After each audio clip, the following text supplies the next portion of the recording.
mooy boom yi amoon ci dëkk bu ñu naan Ouagassogou ci Mali bu nekk ca digg Mali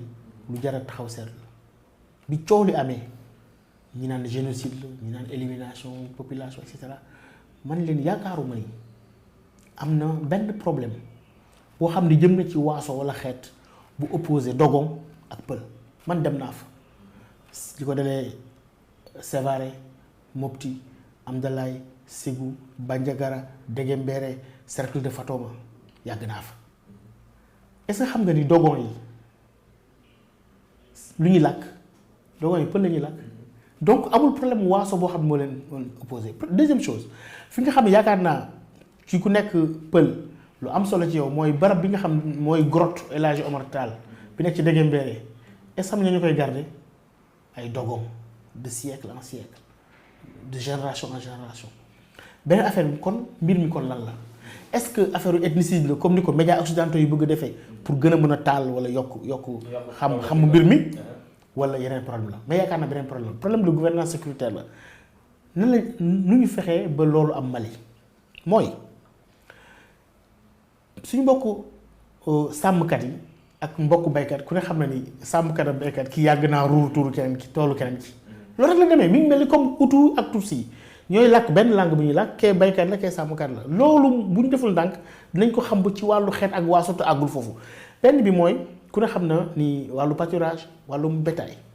loolu yàgg na leen opposé conflit yooyu yàgg na am ak réchauffement climatique tey ak désertification yi pâturage di gën a rare point d'eau yi di gën a rare bu ko defee conflictualité day gën a yokk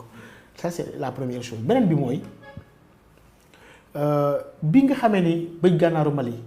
coow yi commencé na fa am suñ mbokk pël yi dañu nekkoon ci ay problèmes yoo xam ni dañoo am yenn tuareg yi ñëw di jël seen jur càcc jur comme ni ñu ko xamee fii am ñenn ci ñoom ñu ni il faut ñu dem fexe ba armer suñu bopp wala ñu jàng nu ñuy tirer ay armes ba kenn sàcc suñu jur am ñu ci dem dañuy jàng tirer fital fu ñu dem ci Al-Qaïda au Maghreb islamique ak ni kenn ci ñoom ku ñu naan Amadou Koufa nga xam ni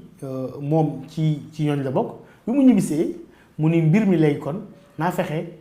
affaire u ethnie la woon affaire sàmm naa ci boole l'islam ni man kat waaw damay dund la diine de Cheikh Omar El Hadji Omar Tall defoon na empire Pël du Massina damay def empire Pël du Massina gis nga mbir mi toujours day commencé ci wàllu politique commencé ci wàllu économie ñu jël mbubum diine solo ko bi mu commencé def loolu état malien nga xam ni am nañu problème déjà ci bëj gànnaar réew mi ni buñ ci boolee problème ci au centre du pays beneen problème la ñu ni ñun kat amuñu kàttan pour xeex ak ñoom kon nañu jël foofu lañ juumte commencé état Mali moo jël ay dogon ay rëbbkat ay chasseurs d'oiseaux jox leen ay armes leen terroriste bu ngeen gis rey leen ko dogon yi aussi yaakaar ne terroriste mooy pël parce que comme Amadou Koufa pël la woon nga mbir ni mu commencé ñu attaqué ñooñu tamit jàppe ko noonu ba mu indi conflit bi indi tey ñii bu ñuy attaqué tey ñii attaqué suba dogon yi loolu première erreur mooy nga jël sécurité privatiser ko deuxième problème mooy aussi nga jàll ethnie féewale ko ak beneen nga xam ne mooy indi problème loolu mu xew Mali mais du question ni pël bañ na dogon wala dogon bañ na pël ginnaaw gi fan yee passé boo demee cercle de Koro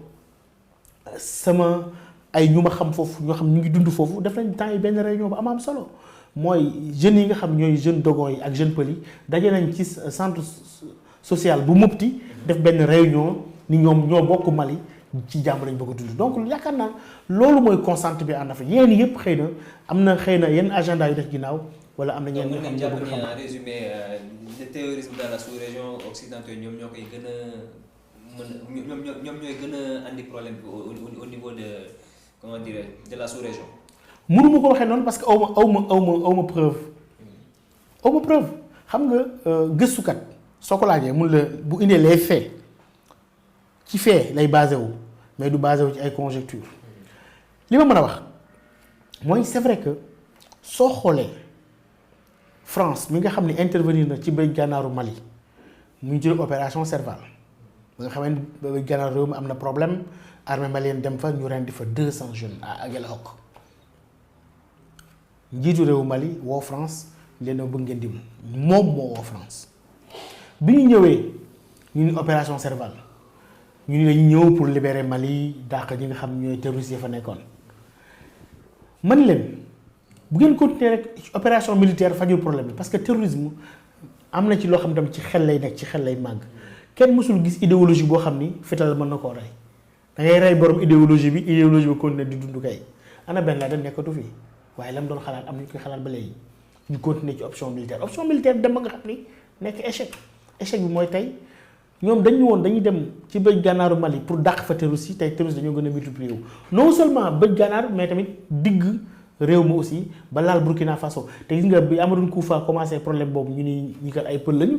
mu jur benn affaire ci Burkina Faso ki ñu naan Malam Dicko moom it day défendre droit pël yi mais tamit droit pël yi finalement mooy droit musulman yi commencé à exagérer commencé instrumentaliser ay yoo xam ni ay frustration yu amoon la donc mënu ma wax occidentaux ñu indi terrorisme en Afrique parce que c'est trop simple parce que mënu ma ko démontrer mais mun naa ni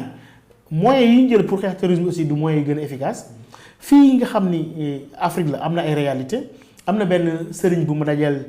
ci wàllu sama mission yi may dox ci wàllu jàmm ci sous région bi ma ni nañ foo ñu waxtaan ak kilifa diine yi ma dajeel benn kilifa diine boo xam ne ci Mauritanie ak ki nga xam ci Nigéria man ne mais li nga xam ni ci sa xalaat li xew Afrique tey ci wàllu terrorisme ak yow lu ko waral mënuma sabab bi ñaar la mënuma ghatrasatu zalimin wa jahlul mazlumin ci arab mooy l'arrogance des injustes et l'ignorance de ceux qui sont victimes mooy ñi am doole ba yor doole dëgg mais jaay ko ñëpp te jaaruñ ko ci yoon ak ñi nga xam dañuy la tooñ yaakaar ni fay gi moom violence la lay nekk donc buñ fexee ba ñu yor doole bañ ko utiliser lu leen neex arrogance bu wàññeeku bonne gouvernance am ku ne respecté say loi yaakaar naa te dina wàññeeku bu ñu fexee aussi sur le plan international ñu doxal dëgg tey xoolal Irak benn résolution lañ ko wotal bombardé ko Israël mi ngi dëju ci 67 wala 68 résolution nga xam mosu ko respecté kenn def ko dara donc yu mel noonu su continuer yooyu mooy indi frustration yi nga xam mooy jëm ba gis nga nit bu demee ba sës dina génn lu nekk pour défendre xam nga opération kamikaze xaru la mais biñu demee ba nga xam ci la bande de Gaza kii moo ko mujj Qaradawi wala ñeneen def ay fatwa dagan na pour défendre sa bopp donc yooyu bu bañ a àgg ci excès yooyu yaakaar naa ne am na yu bëri ñu war a xoolaat mooy ñu yor doole di ko jaay ñeneen ñi nga xam am ni doole ñu yor richesse yi nga xam moo nekk ci àdduna bi aussi contrôler ko xeet yi nekk ci ak ñàkk ak wañsu boo xam ni ëpp jéggi na dayoo te richesse yi nekk seen suufi tànk ñu dund ci réew yooyu ndaw yi nga xam ne amatuñ benn yaakaar ba yaakaar nañ soit dañuy dem dugg ci géej gi dem dee ci désert bi dem wala ñu dee ci désert bi wala dem Barça ak Barsax ni jox wala dem ci réseau yooyu nga xam ni xale yi doon dem topp Boko Haram ñu bëri amuñu conviction xale yi nga xam ne génn leen ci Boko Haram te man loolu liggéey naa ci fële ci ba Saloum Niger côté Difa mais bi ñu leen génne am na ñoo xam moo ko luñu Fatiha am na ñoo xam ne ay chrétien lañu donc lan mooy dugal mooy ku dugg Boko Haram dañ jox 300 000 ak benn moto. parce que ñu bëri xaalis moo leen si dugg. amul donc xale yi il faut ñu joxaat leen espoir te li gën a am solo ci réew mooy ñu fexe ba la question sociale la question de l'emploi des jeunes def ko priorité.